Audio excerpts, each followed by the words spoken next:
Welcome to this week's episode of The Providers, brought to you by SmokingIt.com. Man, I am so pumped to bring you today's episode. We have the man, the myth, the legend, Ron VanMeter in the house. We're down here at the cabin. We're having fun. And man, we have so many funny stories, so many Ron tales, and we get a deep dive and we get to learn what's going on in the mind of Ron VanMeter. So it's pretty sweet. I'm pretty excited about it. Hopefully you guys like it. Stay tuned. Thanks for checking in. Like leaving footprints in the mud. As the crisp morning air stands up your neck of hair and your adrenaline starts to flood. When you're a provider, you understand the things the woods can do. How you can lose yourself in the things that you love, but you can find yourself in them too. Yeah, we're the hard-working, freeze of failing providers. Yeah, we're the hard-working, freeze of failing providers. Who doesn't love making a delicious meal for their family? Smoking It Smokers allow you to do just that. Simply set the settings and walk away, only to come back hours later to have a delicious meal waiting for you. Smoking It Smokers, when only the best will do. What's up? Welcome to The Providers. Oh my gosh, I am so excited about tonight because we have a special guest. One you've all been waiting for. Ronnie VanMeter, baby. He's in the house. Woo, woo. Thank you. Welcome, Ron. Finally, Ron. We've heard all about you. The myth, the legend, Yes, he's here. Ron VanMeter. And only half of them are true, so All of it will Let's be get true into of this. what we We're speak down of. here at the cabin in Ohio, our favorite spot. And we're kicking back. We went rabbit hunting today. We're kind of relaxing, chilling out, having a beer. Around the room, we've got Matt. Sam's here today. We've got Ron and we've got John. So we got the whole gang here, just hanging out. Unfortunately, Greg couldn't make the trip because it's Valentine's weekend, and right. yeah, He's kind of whipped. Yeah. We're just going to be honest. Right, Let's be right. honest. I mean, Jay hunters are men here. are going to be men, Right. Right. I mean, let's just be honest. Men are going to be men. Yeah. So Jay had to go to bed. Jay had to go to bed. Yeah. It's Valentine's. Anyways, Sorry, Greg. Lots of editing on this Greg, one. you should have been here, bud. What am I going to say? So, anyways, there's been a lot of chatter and a lot of talk about this guy right here, Ron. So, It's time Ron for him and to I be able go to defend himself. way back. Yeah. And so I'm gonna start out with. So Ron and I went to high school together, and played sports together. I don't remember one time hanging out with you No. in high school, other than sports. We got along great in school. Everything was awesome. Never were we like, hey, let's go do something this weekend, right? It was just kind of like, all right, whatever. We just thought of each other as teammates, and Ron was chasing girls all the time, so it didn't matter. But anyways, Well, I mean, let's be honest. That's the difference between the cool kids and the not so cool kids. oh, snap. Okay. Who was the better baller? I was not the cool kid, so it's okay. We're going to be honest here. The better baller was Ron. He was good. I mean, he does not look like he can move Like Jagger. anymore, but back in his day, he had some handles. He did pretty good. And I was a lot lighter. I mean, that's the main reason I don't saddle hunt, so we can get to that later. So But I just want to give a little bit of a background of, I remember we went to Old Man alumni basketball, like 2 or 3 years out of high school or something, and we were playing basketball, like we did it a few weeks in a row, and then it was like kind of in between games, you and I are just talking, and then you're like, man, it's a nice sunny winter day. It'd be a great day to run rabbits. And I looked at you like, who the hell is this guy? You know, and you looked back at me like, what? And I'm like, you're a hunter? And you were like, Right. yeah, I'm into this. I was like, no way. And then it was kind of like Step Brothers right then instantly. We were like, so are we best friends? So Yes. like it Yes, just, we are. that's like what sparked it. And it was awesome. So that day we were like, let's do this today. Yeah. We went And pheasant hunting. we went pheasant hunting that Yeah, day or we rabbit went hunting? pheasant hunting. Oh, okay, I was wrong with the rabbits. So we went pheasant hunting behind my dad's Yep. place. We both got a couple birds, I think. Mhm. Back then, pheasants were pretty prevalent. We were lucky then. And then it just kind of sparked something, and we just kept going with it. And you, actually, I owe you a ton for archery and bow, and like I was just getting into it. And the year before that, I told you the year before that I shot an 8-point.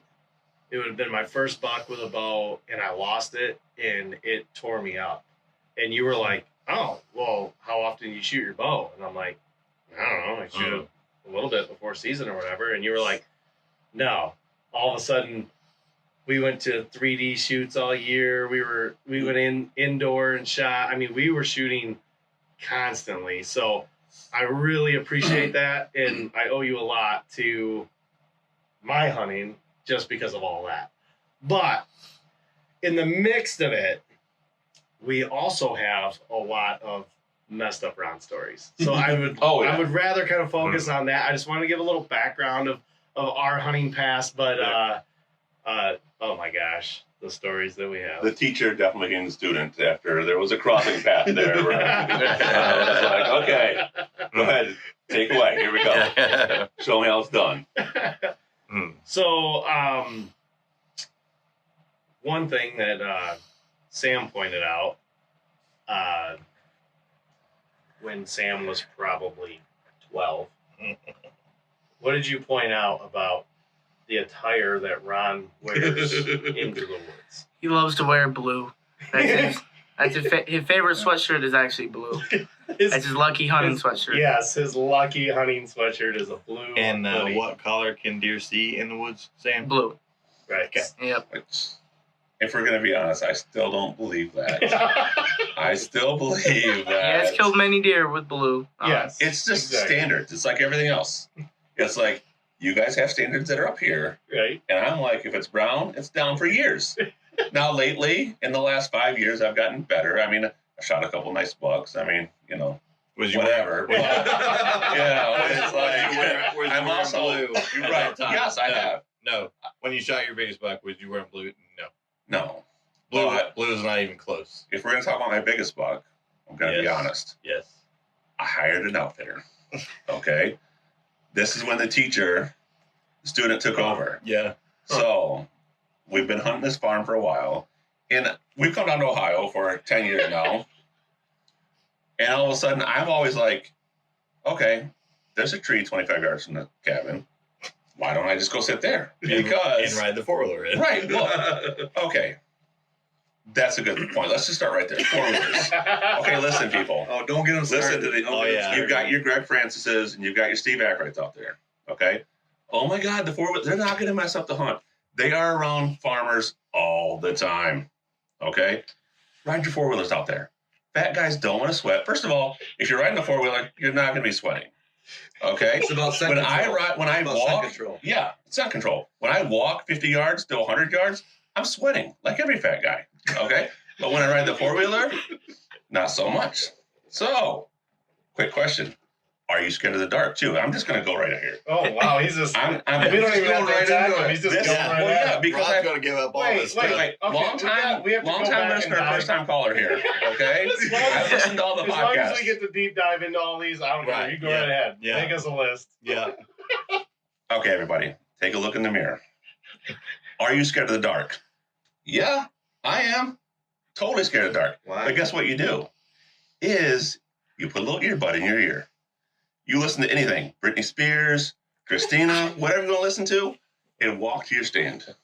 You are no longer scared of the signs. Like, there's sounds everywhere.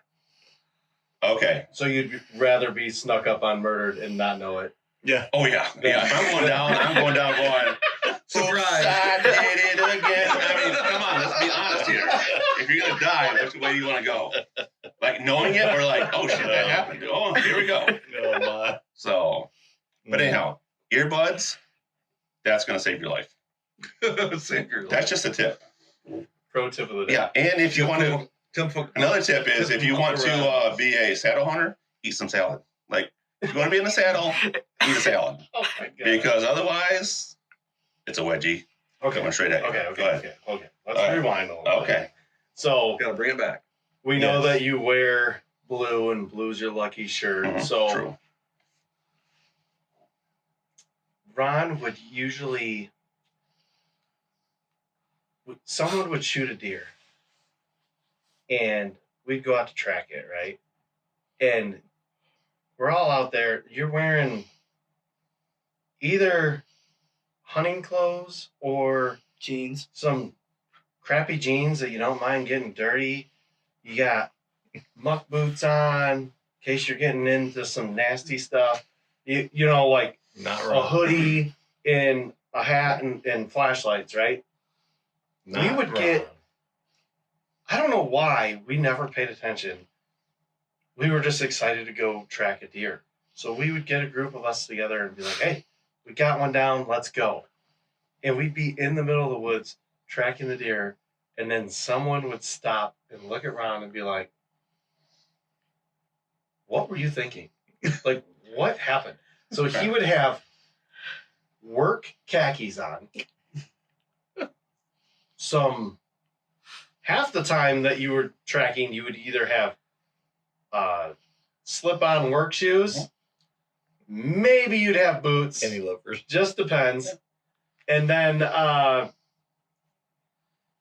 like a flannel, Right. like or a hoodie or something, and it's like half of you decided to get ready to go. The other half was like, well, I have these work pants already on. So, I already got a washer. I mean, if somebody in the office sees a little blood on the side, it's not going to matter. Right. Well, it's like Right. Dolly Parton said, working 9 to 5. What a way to make a living. So I was like, I'm just going to keep going. I'm not changing. There's no need to. Right. And if you're smart, you're not So the one then dragging the deer out. He's also notorious for buying the cheapest equipment possible. Mhm. Most I've of heard the this. time because he had the excuse that he was just going to lose it anyways.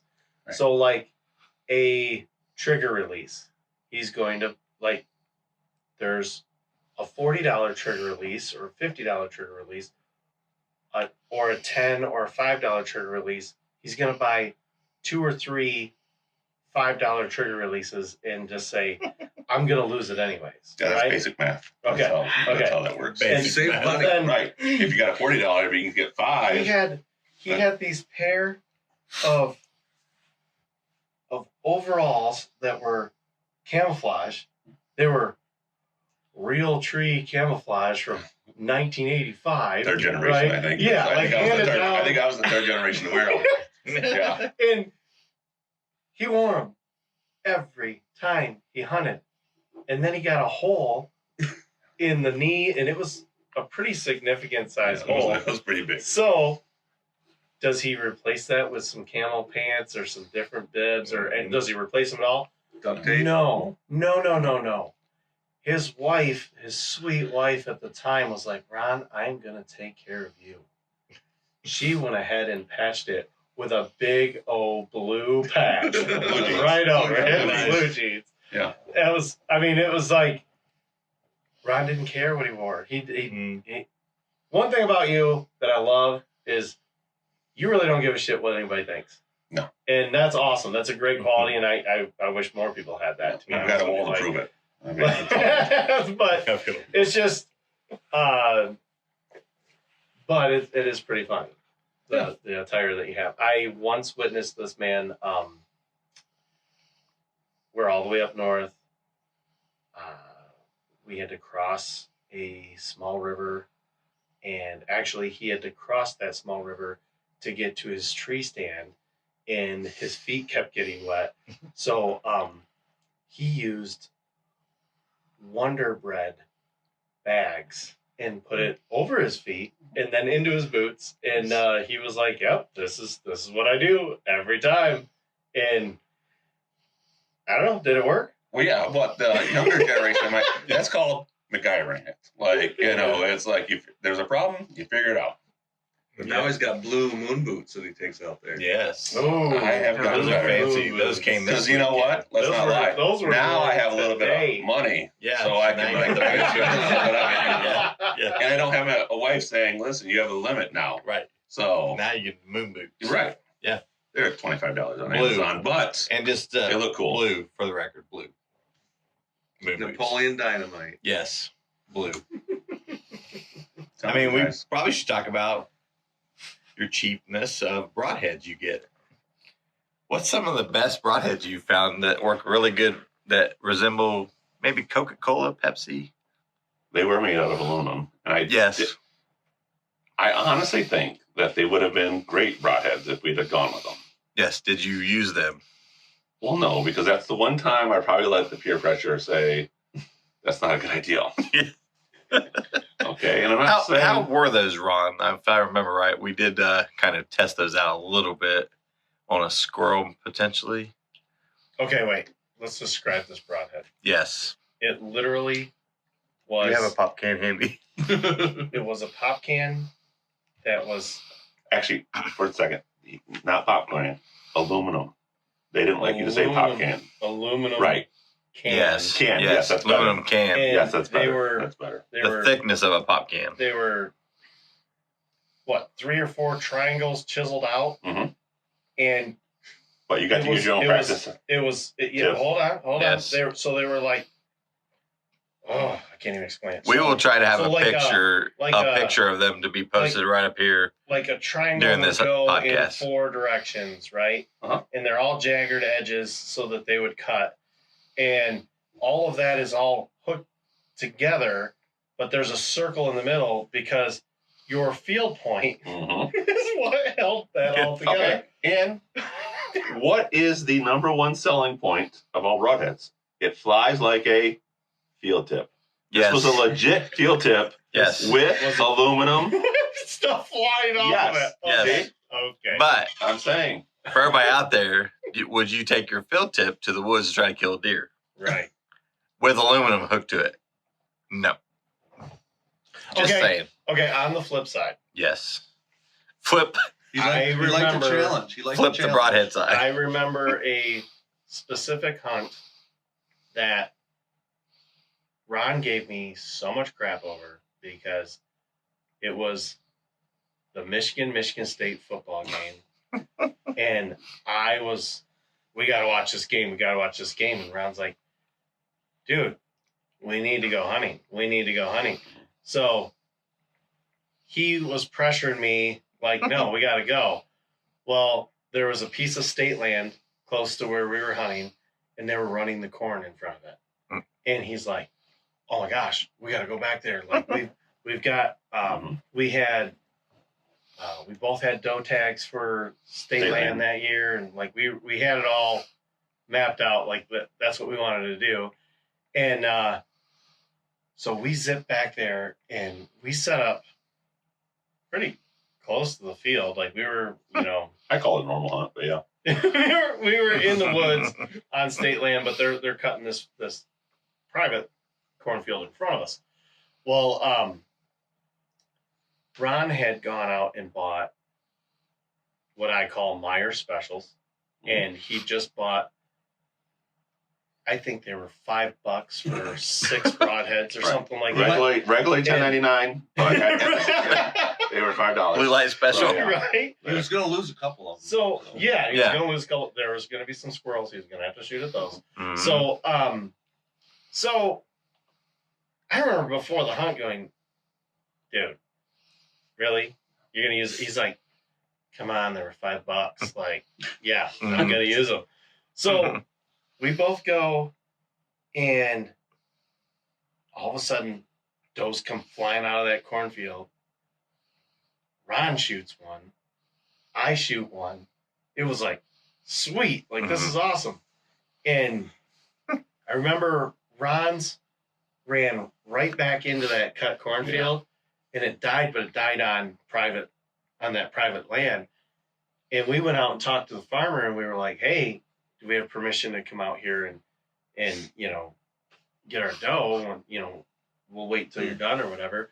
And the farmer was like, we just leased this. The owner lives up there. You got to talk to that guy. And like, that was one of the scariest moments. Yeah. Like, Ron and I, in the dark, drove up to this guy's house, knocked on the door.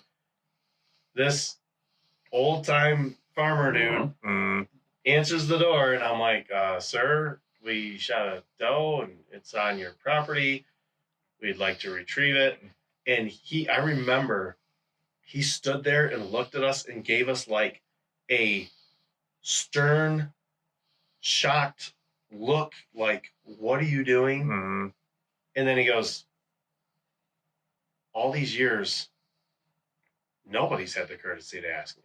Oh. And we were like, what? Nice. And he's like, you can gladly go get that deer and drive out there. So he thanked us for doing it, which was awesome. So we go, Ron's like, my deer's in the field. It's going to be easy. Let's just, let's go try to find yours. All right, cool. So we go to try to find mine. Mine went back on state land. We tracked it, found it. It was fine, but it wasn't anything memorable. Right. We get over. Ron's like, okay, we know mine's in the field.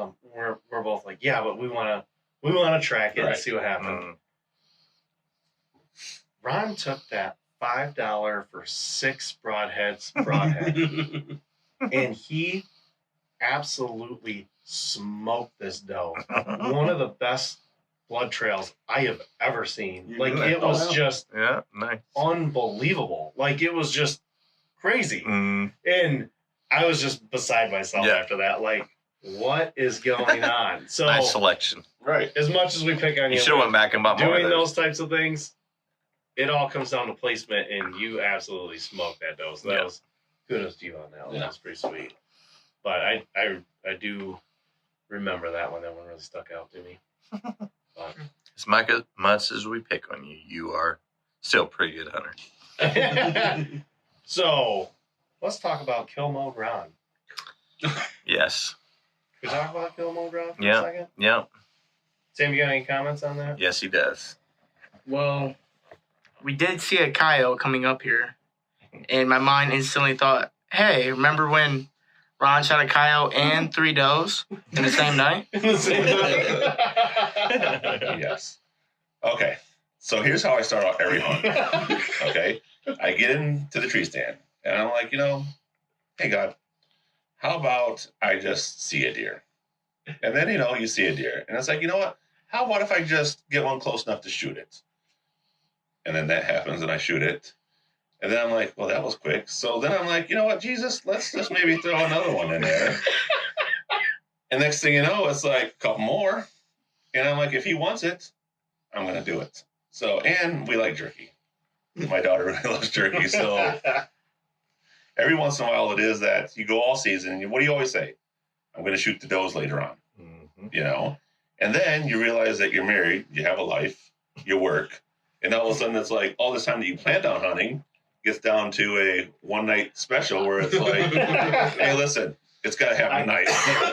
I can't remember if it was that same night that Sam just referenced or if it was a different one because it's happened multiple times.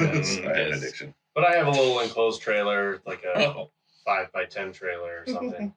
And Ron told me before the hunt, I had something going on. Yeah, you were busy. And I couldn't go out that night. And Ron says, hey, just be ready. Have your phone ready. Because I need some help. Tonight it's going to happen. And I'm like, okay. And he goes, no, really. I'm on doe patrol, and it's going down. And I was like, okay. And he goes, I'm literally going to text you when it happens. Yeah, dude, let me know. I'll help. So he texts me. Got one, be ready to help me tonight. That'd be great. I text him back, yeah, that's cool. And then he's like, hey, I got one. And I'm like, Yeah. I know. Thanks And again. then- Recap. And then he's Recap the night. like, We know you're proud. Yeah. hey, how about you bring the trailer? And I'm like, what? Yeah, probably gonna need more than your truck. Could you just bring the trailer? And I'm like, what is going on? Oh, did he get two? Like, okay, whatever. I show up and he's just like, okay, I saw that one go down over there. This one went down over there. And I've got two in the woods over here. And I'm like, what is going on? Like, my mind was just blown. Like, what are you doing? Like, and I don't know. It's just you never know what you're gonna get with Ron. And it was crazy. We literally just filled that trailer with deer. But that's when we could gut a deer in like 5 minutes and be no blood. And now I feel like it's like 30 minutes and we're covered in blood. It's like somehow we're getting worse at this situation instead of getting better. Oh, God. We had a little role reversal from back in the day. You got me into rabbit hunting, but I pretty much was the guest. Mhm. And I would just tag along. And you put so much time into this beagle named Lily. Oh, yeah. And, like, she's like a legend in our book as far as it goes for beagles. And you did it the hard way. When I came into the game, I brought in electronics. Right. So, but you put so much damn time into that dog. And I remember you calling me almost every day and you talking about the training and you were going to auctions and buying wild rabbit. Was it wild rabbits or just rabbits? Just rabbits. Just rabbits. I mean, Okay. she started in our living room, going underneath all the Chasing rabbits in the living room. Wow. And then all of a sudden the wife comes home one day and she's like, is that a rabbit in the living room? You got to take that stuff outside. I'm like, okay, fine. But yeah, no, it's, well, and you've done the same thing with labs. It's when you don't have kids, Mhm. and it's, you've got nothing but time. She was like my kid. She was like the first dog I had that was on my own. Right. And we'd always wanted a dog, always wanted a beagle. And there's two things, and this is probably not the best thing to say on this podcast, but there's two things I can't stand. Kids that don't listen and dogs that don't listen. It drives me absolutely nuts. So it was one of those things where I told Steve, I'm like, I've got tons of, she was my baby. Like, she went everywhere with me. And I remember we had 4 acres at the time. And I remember, doing the whole tracking with the rabbits. And then just, it's like you're like a proud dad. Mhm. Like, you're watching her the whole time. And I'm like, Mhm. he's going to go here because you already know where the trail is. And Right.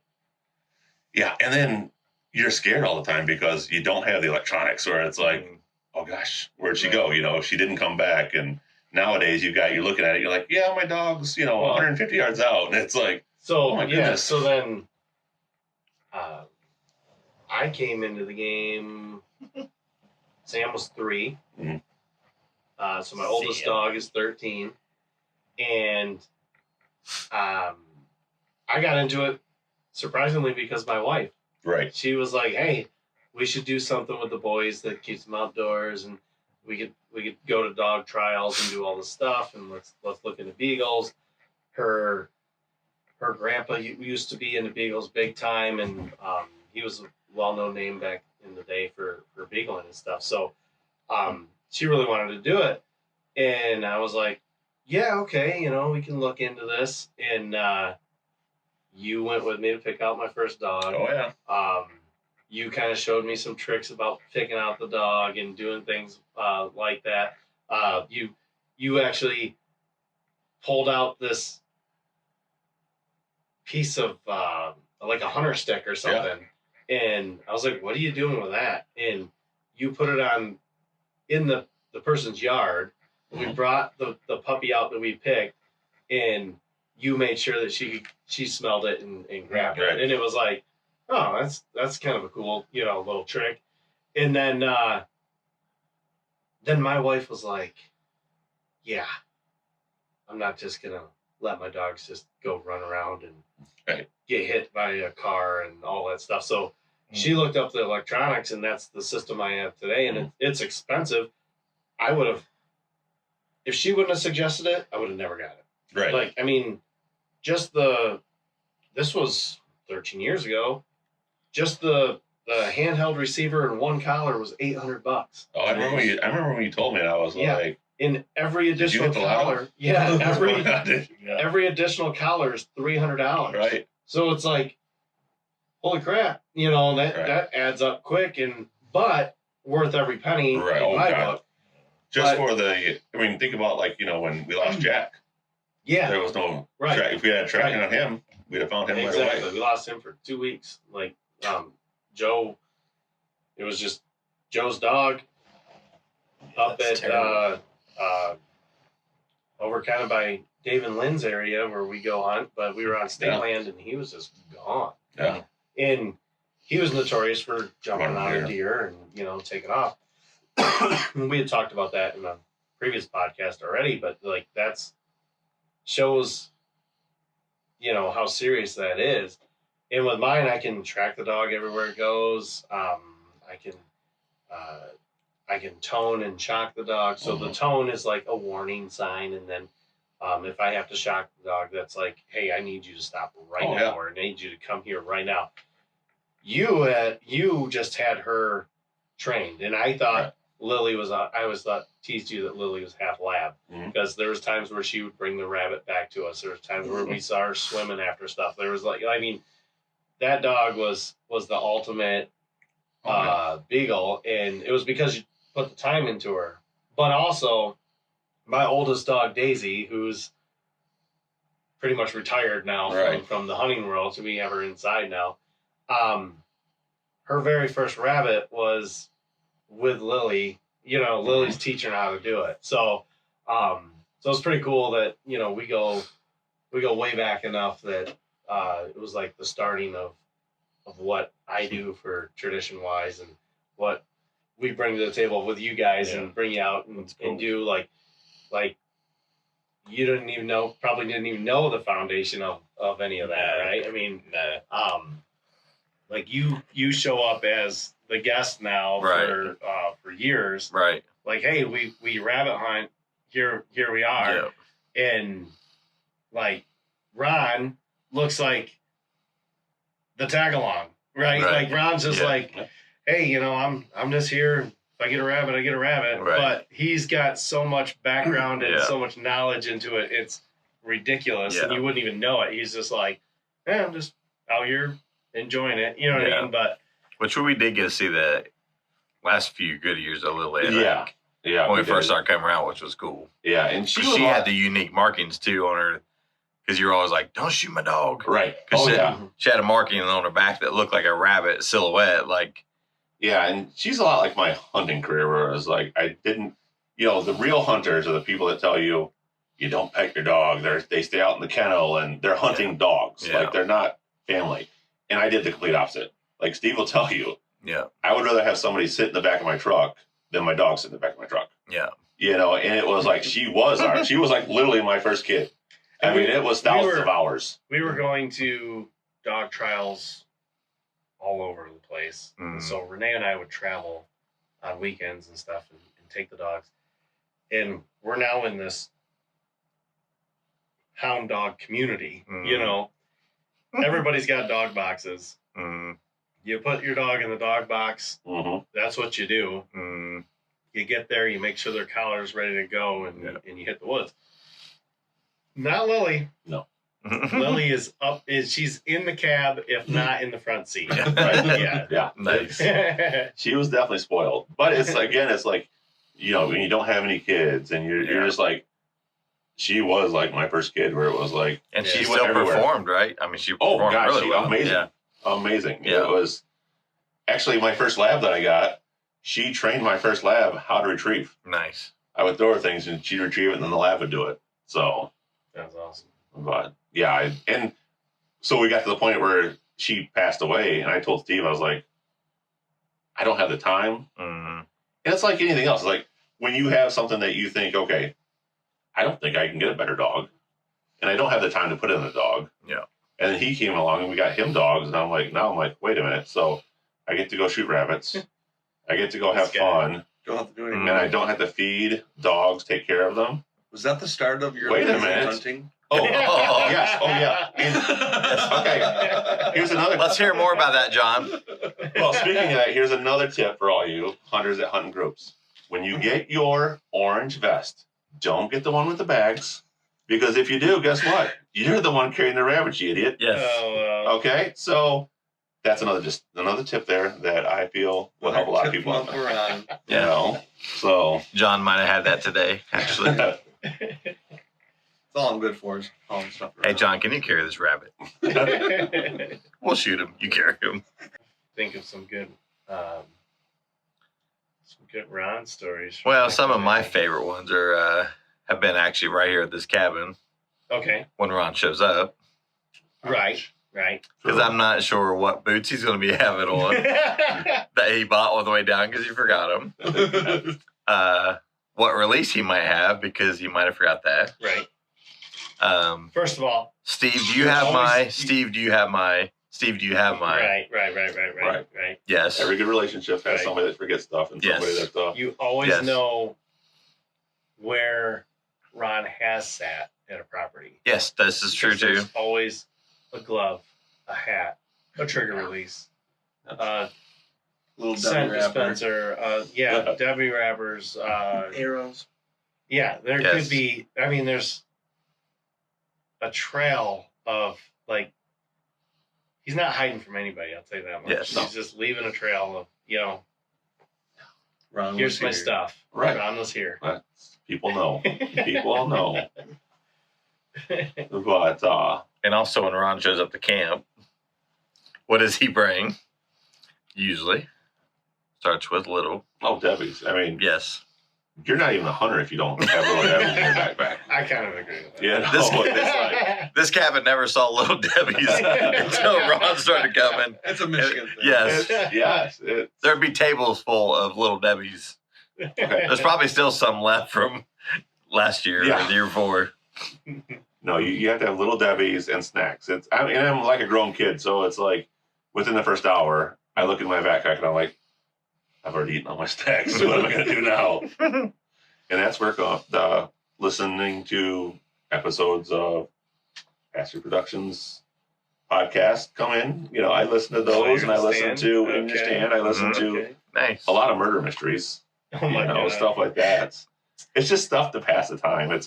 It's like, okay, prime example is me and Steve when we first started shooting. We could walk onto any range, and I'd be like, tree over there. What is it? He's like 35 yards. Boom, 35 yards. Then all of a sudden, technology comes out, and we get these rangefinders, and I'm like, oh God, Steve, is that 20 yards, 25 yards? It's like all of a sudden I don't know. I couldn't even. I feel uncomfortable if I go on a hunt now without a rangefinder.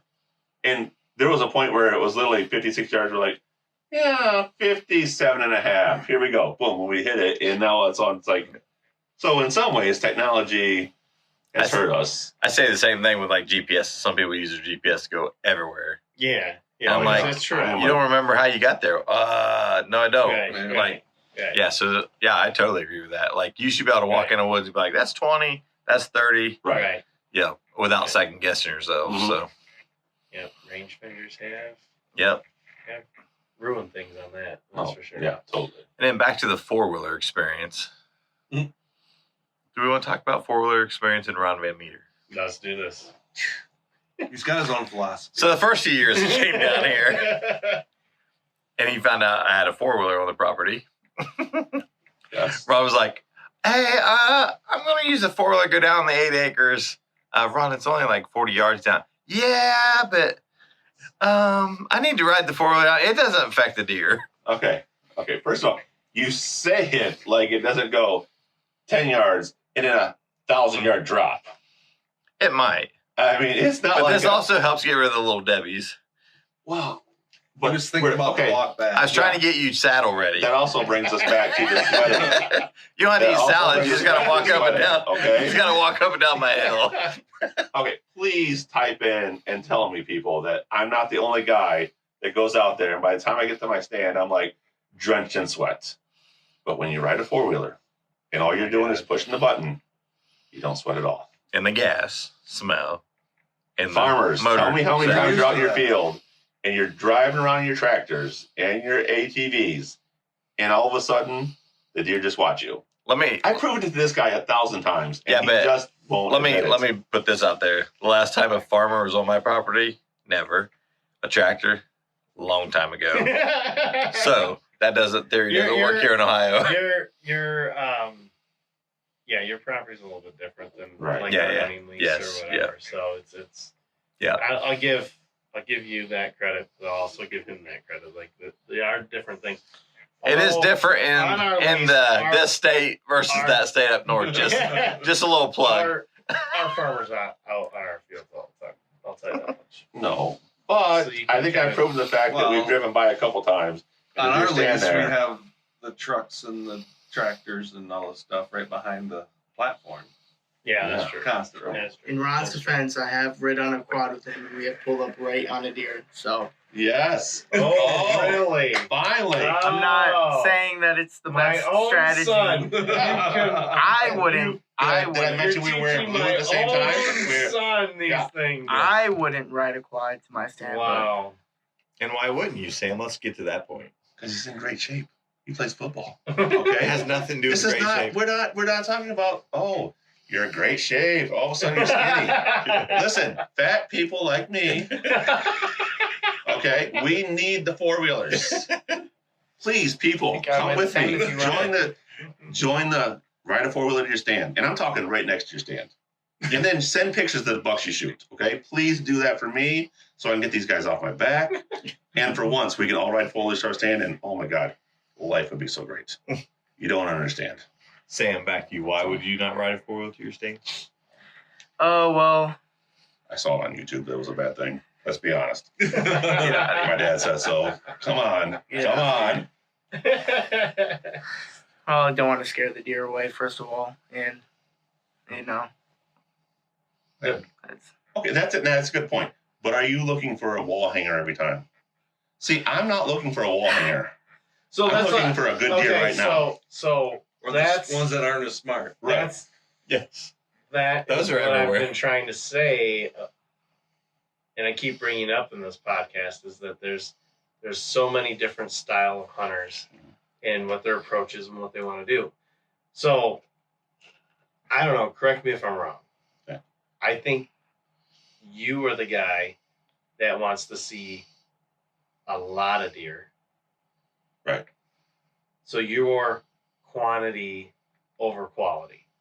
You want to see. You went to high 30 school with deer. me. You know exactly what I am. So, yes. Yes. You want quantity over quality. Yes. So Way to keep the PG-13 rating there. I'm sure there was a few quality ones in high school. Anyways, Please Shout out edit. all you So- girls in Danville. There we go. so Please edit, Greg. Francis, please edit. the what I'm trying to say is it boggled my mind for so long that we would go and hunt our normal spot and you would gun ho, ready to go, whatever we got to do. And sure, you'd probably ride the quad all the way back to the spot, right? But you were like, I can't wait to go. This is going to be awesome. Like, well, I got to get out there. And then you get here and you'd go to a spot and you'd sit and you might not see anything. Or you might see one deer or two deer. And so it was just while we're here, I'm feeling like this is the Mecca. This is one of the greatest spots, I think, that we could be. And in the perfect time of the year to be here. And then I have you going, I don't even know if I'm going to go out today. And that's a simple answer is, well, what we hunt in Michigan is a field with woods that you can always see the field. So you can't get lost. Okay. Again, it comes back to, are you scared of the dark? And I'm going to be right here and I'm going to say, yes, I'm scared of the dark. It gets dark here. Complete dark. And True story. direction wise, I'm not what you would call exactly the best hunter as far as like directions. Or driving. So you. So wait a minute. Go out, head north, and I'm like, turn. Is it right or left? Tell me where I'm going here. So hold on. This entire so we've literally been. This was our 11th year hunting here. Mhm. Yeah. And now we're just not getting to the bottom of. Yeah, like this was the unsolved mystery. Like you dealt with us calling you a lazy fat bum for 11 years, and this is the first time you've ever been like, actually, I've been afraid of the dark and I don't know directions very well. So that's why I picked the He's closest just trying to be stand honest. possible. Wait, So wait, I think I asked all of you, hey, which way are you going? Want to drop me off on the way? And you guys are like, Yes. well, then you guys are like, well, I want to get out there 5 hours before it gets light. I'm like, that's boring. I don't want to sit out there for 5 hours. Yeah. I want to get out there 10 minutes before it's light. I wanna sit there, my and then- goodness. This makes a lot more sense, but 11 years, I did not know the depths of it. You know what? You're going to be surprised. No, no wonder. He was Wait a like, minute. You are Matt, so okay. he's like, crazy. Matt, can you hunt the 8 acres too? To stand just beside me on down and drop me off on the way. I'm like, I'm not even going that direction. Now, But there's now it makes there's sense. another aspect to Ron's hunting. I'm still a novice. I've been out with him a few times. Mm. I always thought, I heard my brother-in-law and my father-in-law, opening day, they'd be out there from morning till they'd eat their lunch out there. Mm. They'd stay out there all day or whatever. Dedication. Ron goes to a stand, Sam's over here, I'm over here. By 9:30, he's like, breakfast pizza, anyone? Mhm. And by 10, we're out of the woods.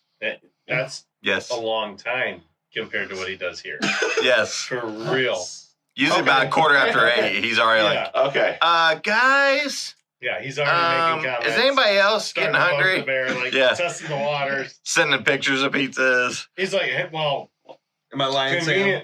convenient for you guys. I'm the closest one to the Yes, cabin, right, so yeah. I'll just go back and I'll go get the breakfast Yes. pizza, and then by the time I'm back, yeah, you guys meet up. Now that we know Or- more about what we know, Right. we probably should have had a camera close by because he was probably in the cabin the whole time. Texting like, Hey, guys. at least no daylight. Yeah. You shoot off the front porch. Yes. We're being completely honest. There may have been times I answered text in bed still. But I also call that being a good person. Because I'm willing to sacrifice my hunt Yes. that I paid $400 and some dollars. But I don't think you've ever been down here and not had a good time.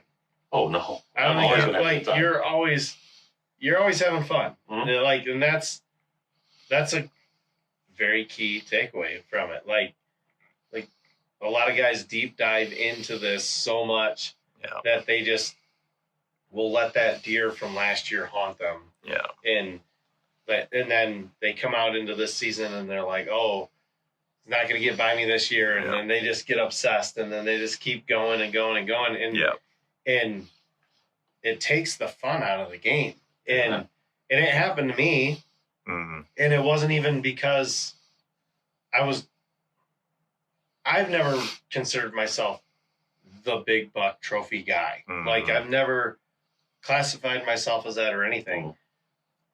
But it happened to me in a different way because we did the television show and there was a lot of pressure and there was a lot of push and it took away something that I had a passion for, and it made that passion work, and it made it stressful. And I had to fall back in love with the whole thing and kind of start it all over.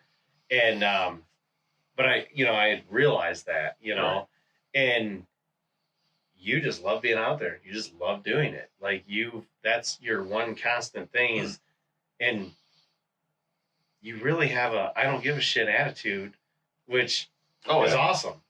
And you shot your biggest buck while you were down here,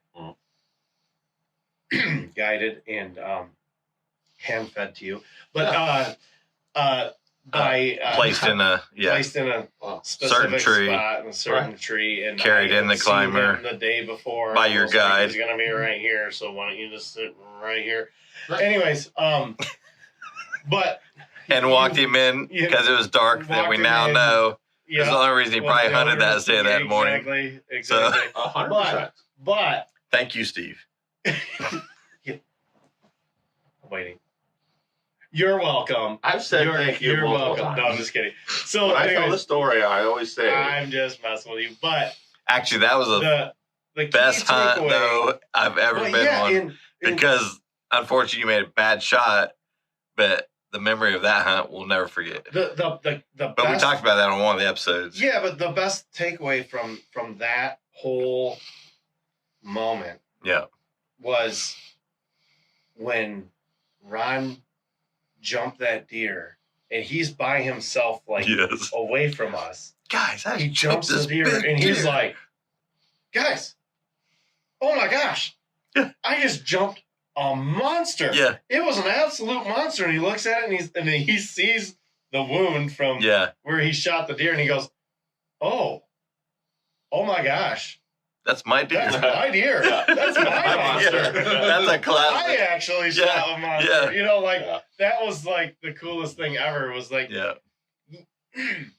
you're out there because you just love to do it. Yeah. You're not out there because you want that monster buck trophy on the wall. Like you don't let that phase you, where a lot of guys do, and a lot of guys get hung up over that.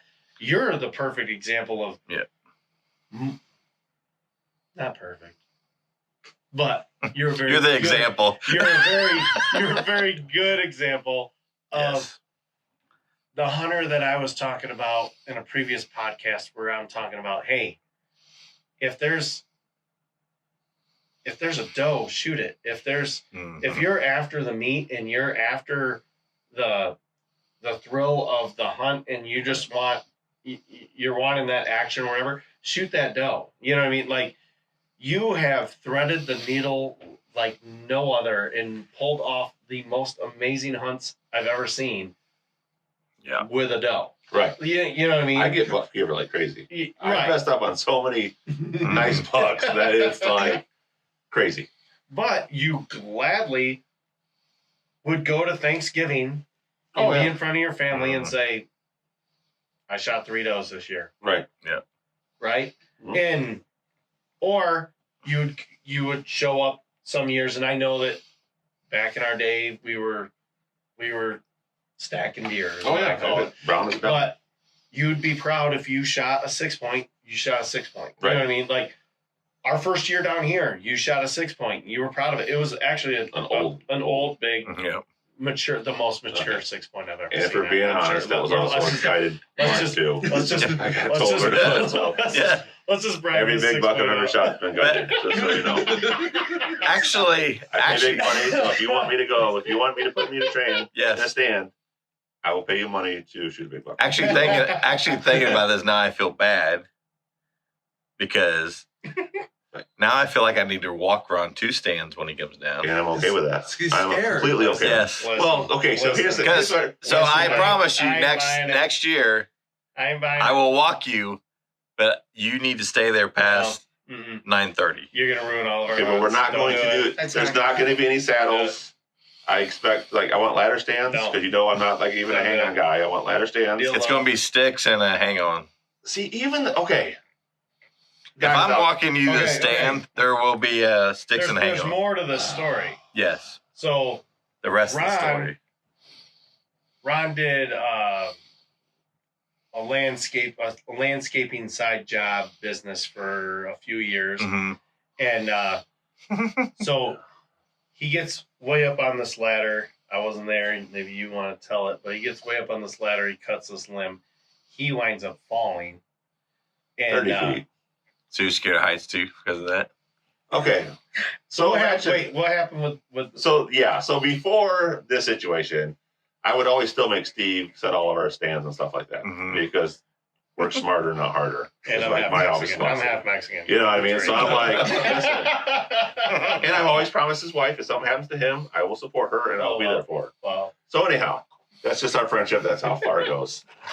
But so yeah, I'm up there and I'm cutting this limb, and I've got an employee that I'm like, just we've got a rope attached to the limb. I'm like, listen, just pull. That's all you got to do. Just pull. It's not. And I cut it. He doesn't pull. It hits the ladder. Oh, no. I fall. Fall here, and this is jammed all the way down. And then so after that, so you had to have surgery. I had to have surgery, and it was a big Right. deal. And I may have gained weight since then, but It's all because of the biggest thing is that fall. It really did mess me up.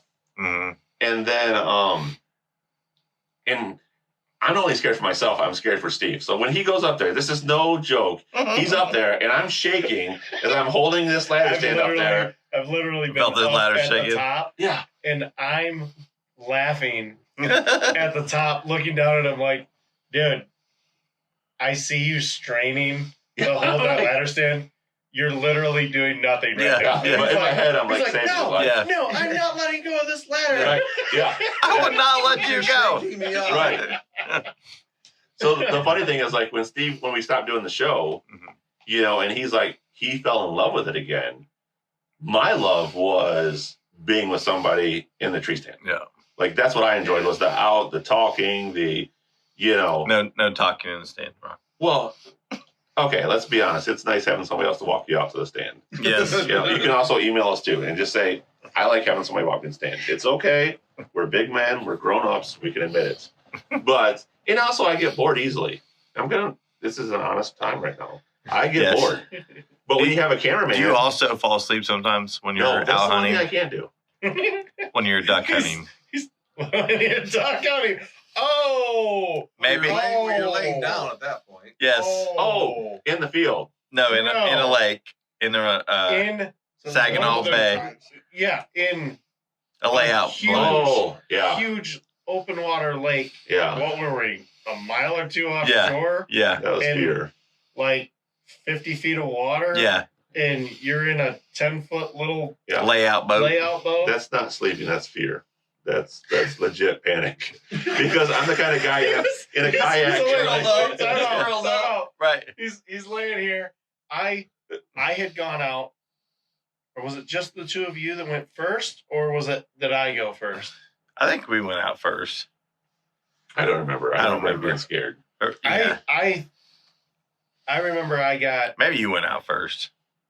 I don't know if we all hit limits, but I might have got my limit. Ron did You not might hit have limit, yours. just Ron saying. did not hit the limit. I let Those birds are limits fast. go by, Ron. Those birds are fast. And these two were out I at the let same him go. time, and they're about 150, 200 yards apart. Not even that, really. Maybe Probably about 100? 40 yards, 50 yards. It seemed like, Was he it? was, because I could see him pretty well, other than him sleeping. I could tell that he was sleeping. So Until, Matt had already got, what, 3 or 4 birds? yeah. And Ron hasn't gotten a bird yet. And I was feeling bad for him. And Matt has this bird. No, not a bird.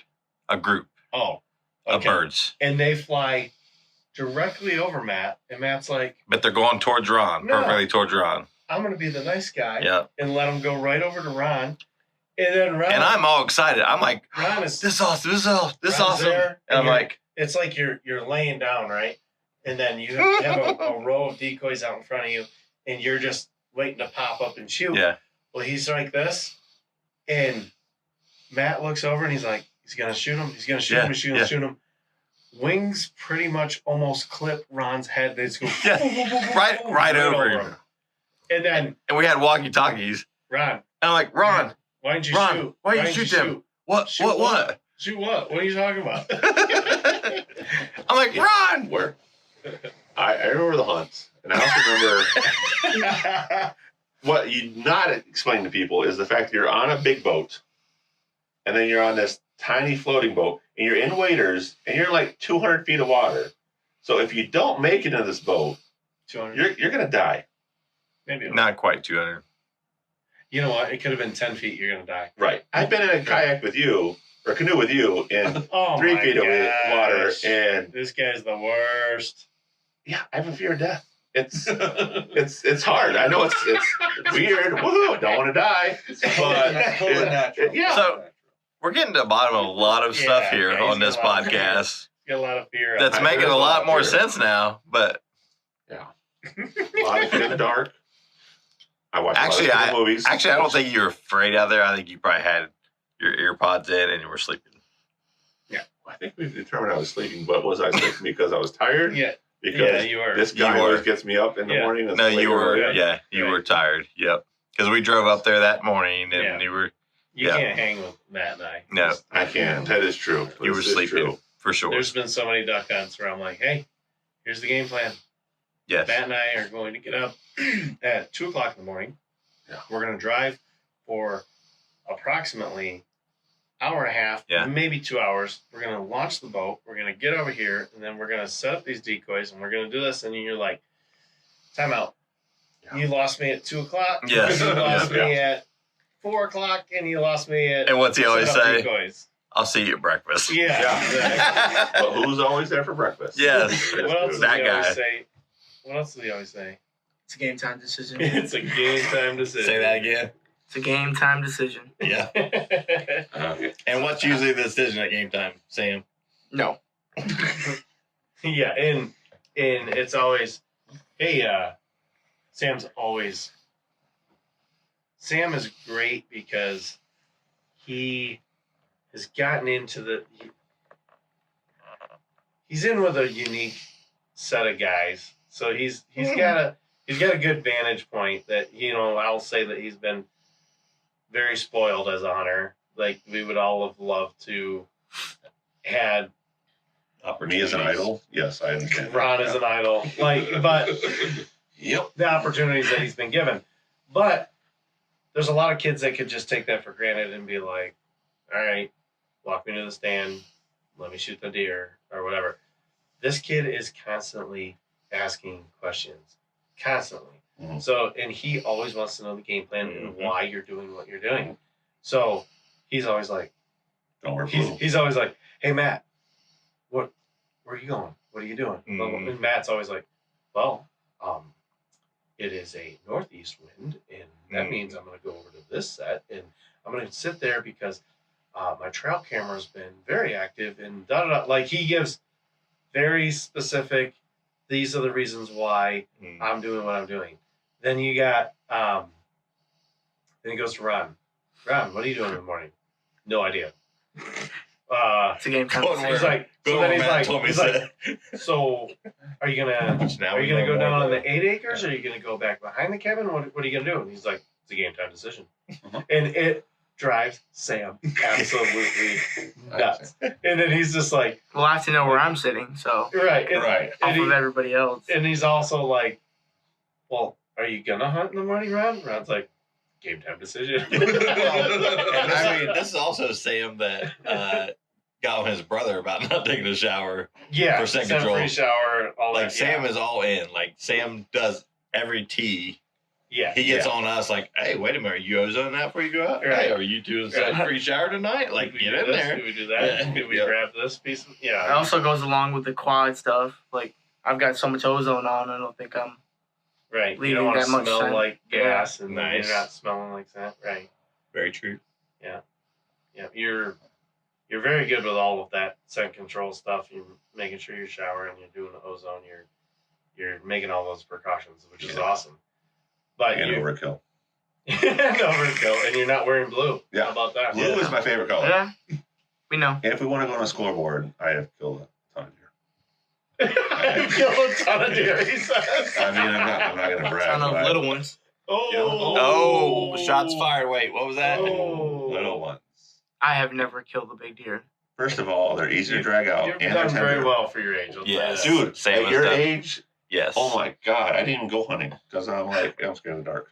Yeah. But Yeah, you've done very well. How many times are you going to say that? I just want people to know it's okay to be scared of the dark. Hey, did you guys know that Ron VanMeter is scared of the dark? Wow. Because 11 years of knowing Ron VanMeter, we kind of Oh had my suspicions, gosh. but it is officially out that Ron VanMeter is Is scared it- of the dark and heights and definitely baby dolls. That's a whole nother thing. We have to sleep tonight in the cabin. I don't want to talk about the baby doll. And the cabin is close to a cemetery. Oh, jeez. Oh. Thank God I don't sleep alone.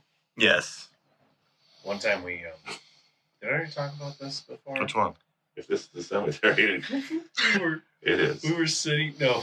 Well, there's a couple. There's a couple of cemetery stories. We have a couple of stories here. Hold on. Yes.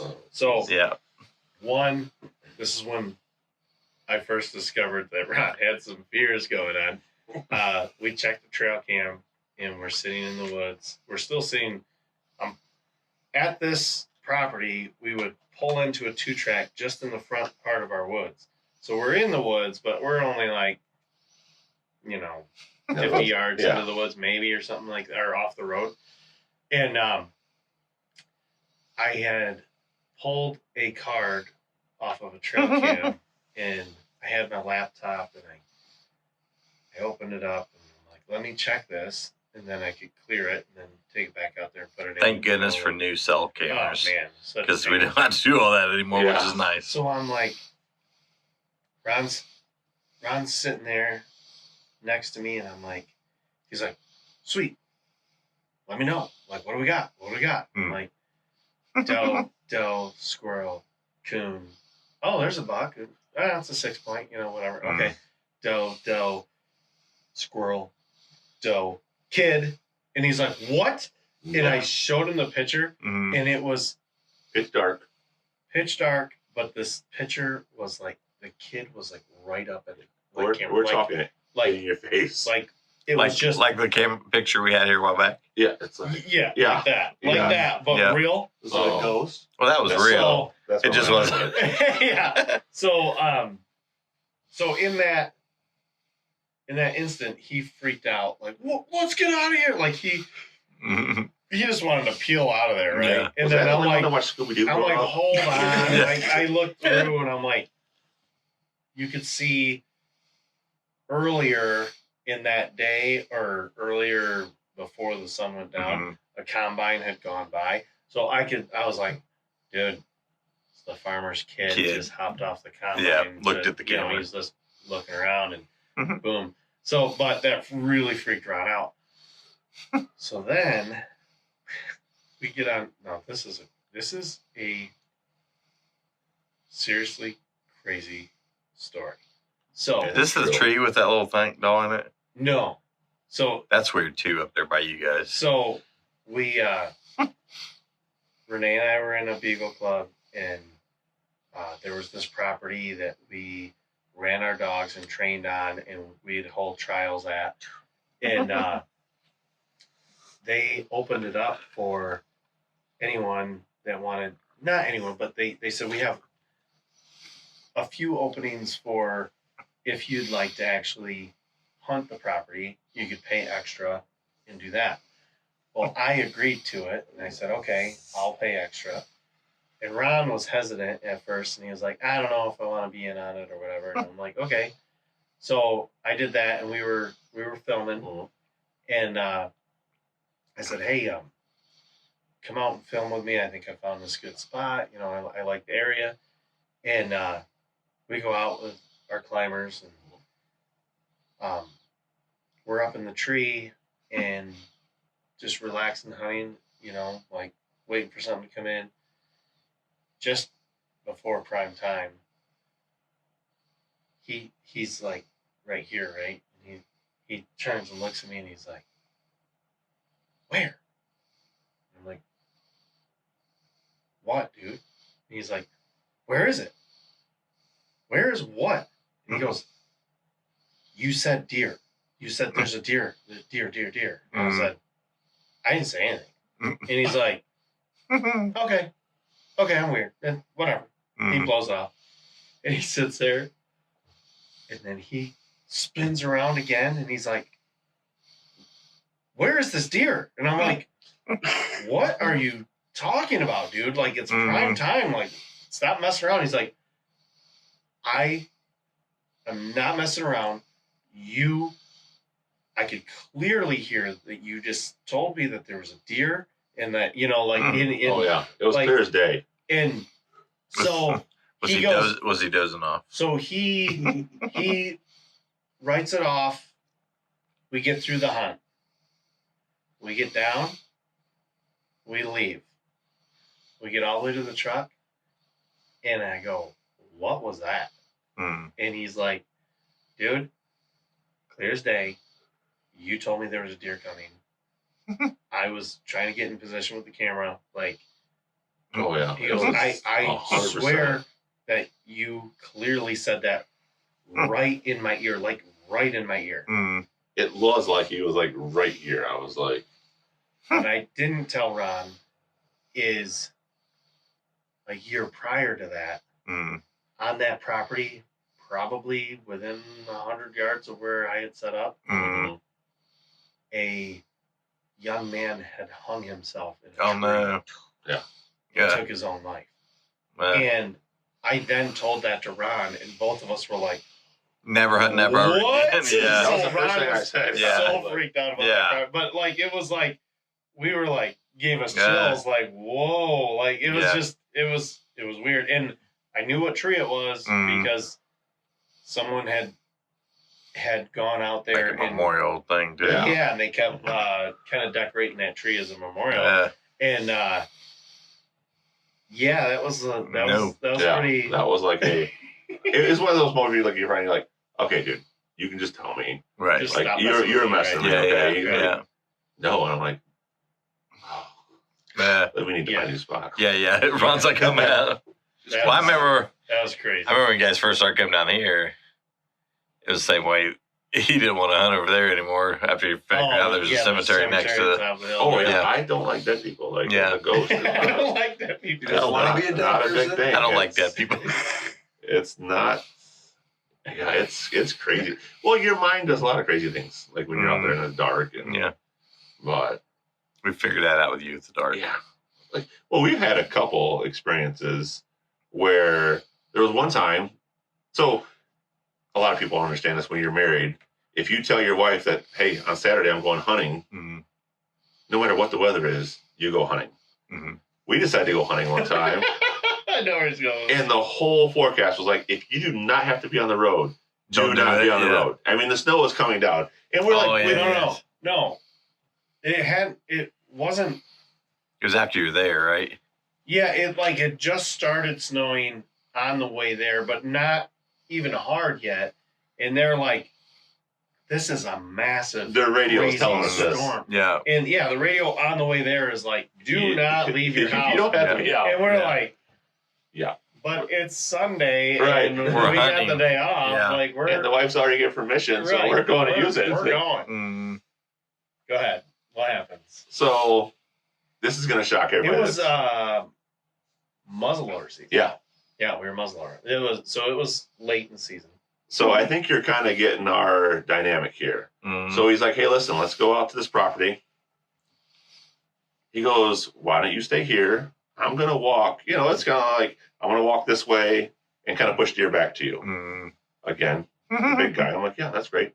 So he does. He goes out there, and all of a sudden I hear, So- and the snow is coming down like So crazy. wait a minute.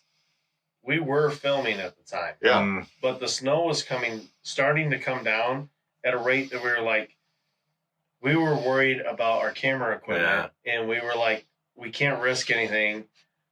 We're pretty much dull hunting Yeah, at just the gonna dull time, hunt. anyways. Oh, yeah. So let's just do a deer drive. Mm. We won't do as long of a hunt, and then And this was before cell phones. We just have cell phones, or yeah, I don't think we were I was gonna say, communicating. we were weren't communicating. communicating out there. I know that because he takes off, and it's snowing so hard that like once he gets out there, I can't see him anymore. Wow. And then all of a sudden he gets to the back. We're at my father-in-law's property. Oh, the, yeah. the family farm Yeah. or whatever. And so you've been there, Yeah. and you've walked all the way back to the river. Mm. So I was in that swamp Yeah. type condition or whatever, and I'm just gonna circle through that whole swamp area and come back and try to kick something up to him. So I get way back there, Mhm. and I'm like able to be pretty stealthy because of the conditions, right? So like it's snowing. I'm just kind of going slow to try to get back there, and then I can kind of, work my way back up and hopefully kick some up to him. I see a doe laying down behind this down log, and I'm like, no way. So I'm like, I'm going to take my shot now. Yeah. So I shoot. She jumps up. There's, I think, 2 other does. Oh, no. And she jumps up, goes like 20 yards, and crashes.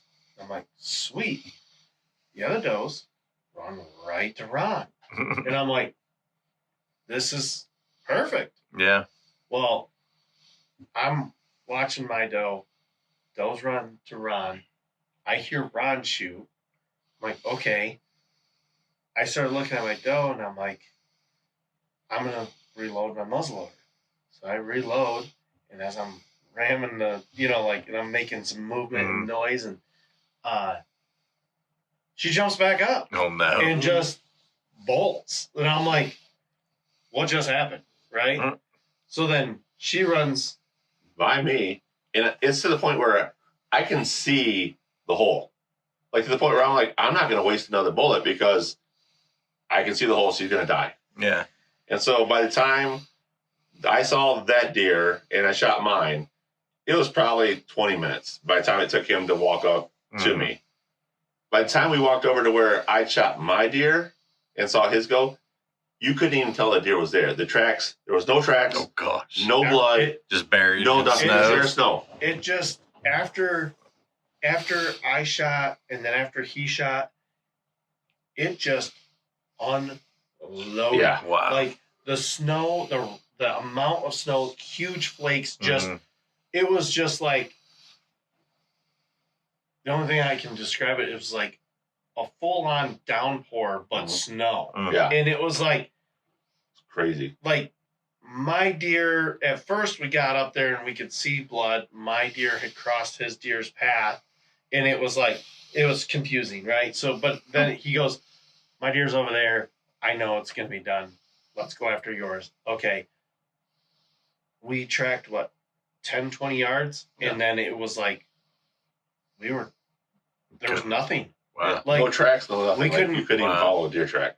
We lost both deer because we could not see. And then we got to a point where we couldn't hardly see each other. Yeah. Oh, wow. We were like, okay, they were right. We got to get the hell out of Yeah, here. yeah. Like, it was Get home. it was so bad. Like, wow. we both felt horrible. Like, Oh, yeah. it was bad. Because there again, like his deer, I could see the wound. I was like, this is a no-brainer. It's going to die. Yeah. And that's the second time that's happened to us on muzzleloader with me and you. When I shot that Yeah. deer, I shot a doe one He shot time. a doe. We were both in the stand.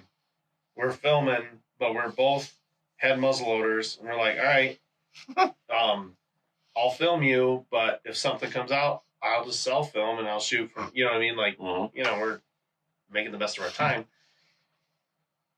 Ron shoots this doe. She's 60 yards from us, Right. maybe. And she's just on a walk, steady walk, down this trail. I remember I pull my gun up. I'm looking at her, and I see that he 10 ringed her. I thought, like, it's just, that's a great shot. And I'm like, I'm not going to shoot my muzzleloader and then have to reload and do all that stuff. She walked and walked and walked. Out of our Out of lives. Oh, no. She Our lives was were- gone. I don't know We what happened. Never found that deer. That's crazy. She just kept going. And it was like unreal. Like, what are you doing? So, wow. yeah, it was crazy. But Well, since I'm going for Hunter of the Year award, I also had a hunt with Greg. We were hunting a spot. Same thing. I was muzzleloader, and a buck comes out, and I shoot the buck, and it literally flips over on its back with its antlers, and we're like doing the interview on how great of a hunt it is. And then Greg goes, "Hey, that buck got up." And usually I can reload a muzzleloader pretty fast. Mm-hmm. Somehow when I did it under pressure, the bullet kind of got jammed just a little bit. So I'm literally trying to load this muzzleloader. And me and Greg watch this buck walk right by us at the base of our stand and goes down like, it's not a big deal. Again, we're going to find it. Never found it. Wow. It was like crazy. You muzzleloaders do not have good track record. Yeah, it's wow. Well, all right. I say we wrap it up because we're all about to crash right now. Yeah, so all tired. So, I'm sure there's gonna be more Legend of Ron VanMeter tales to be told because we said a lot tonight, but I think we just barely scratched the surface. Yes. To be honest with you, we love to pick on you, but damn it, we love you. Yep, 100%. It's been fun. Just for everybody out there, if you drive a 4-wheeler to your stand, please just let us know so we can get these guys. We can find one more person. Wow. All I have to say to you is don't ever get on either Matt or Greg's e-bike because you're going to want to spend some money because that's a game changer. Yeah, we'll talk about that later because, again, I think it's the same. Stealthily quiet. It's kind of the same. Quiet. Nope. I want pictures of fat guys on the e-bike, and then I'll believe you. Yeah, you might struggle. Yeah. I should have brought mine with you. You could have got on there tomorrow. No, I'm kidding. I'm totally kidding. Just riding around rabbit hunting on the e-bike. Oh, yeah. Coming soon, pictures of Ron VanMeter on my e-bike. Right. I'll take a sponsorship for that. I'll take an e-bike and for fat guys. People pay admission at circuses to see the same thing. See? I'm telling you, it would be interesting. Big old bear on a little bike. It would be interesting. People pay good money for that. Yes. All right. Well, thanks for tuning in and catch us back here again. It's been fun. I love just being with the guys and being able to talk about stuff and just hanging out. And I'm lucky that we're all here and we get to do this. So, all right. Thanks for tuning in. Peace out. See ya. Later. Yeah, well, the hard work